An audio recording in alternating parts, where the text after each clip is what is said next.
trial is going to hinge on two things: the cause of Floyd's death and Derrick Chauvin's police training.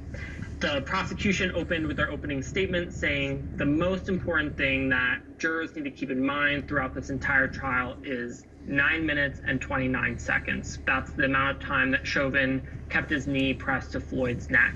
The medical examiner ruled that it was a heart failure caused by being subdued by a police officer, and they plan to bring medical experts to support that claim that Floyd died because he was suffocated under Chauvin's knee.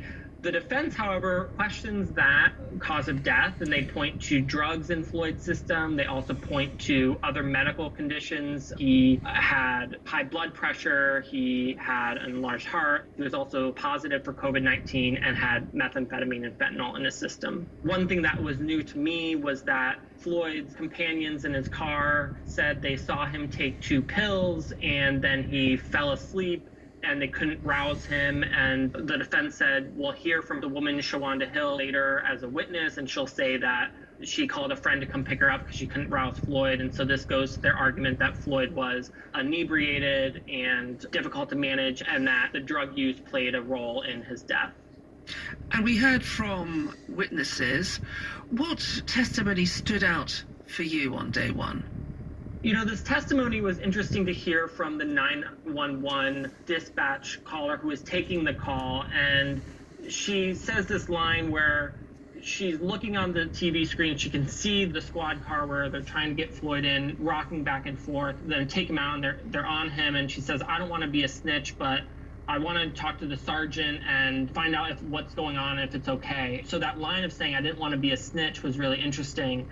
We also heard from another man who had some martial arts experience and provided some analysis, although the judge asked him not to provide so much conclusions about Chauvin's use of force. And he's heard on the video urging Chauvin to get off Floyd.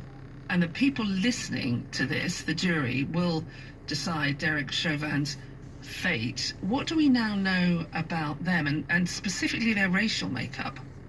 What's interesting is that this jury is more diverse than the state of Minnesota, than Hennepin County, and then the city of Minneapolis. Now, what does that mean? Does that mean Chauvin is more likely to be convicted? We've talked to a defense attorney who said, well, it's not so easy, although it certainly seems to be in the prosecution's favor. I mean, this trial is set against the backdrop of pretty intense race relations. Give us a feeling of what that felt like on day one of this trial. Right.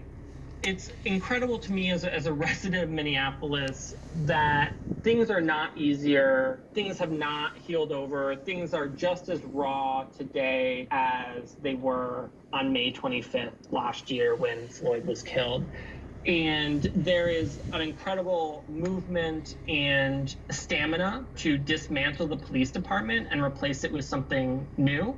The lawyer for Floyd's family, Ben Crump, held a press conference before the opening arguments with Reverend Al Sharpton, who's a famous civil rights leader here. And they said it's not just Chauvin who's on trial, it's America on trial. And it's America's time to show if it can be that beacon of justice and democracy for everyone that it claims to be. Max Nestorak there, reporter at the Minnesota Reformer, following the trial of the former U.S. police officer Derrick Chauvin.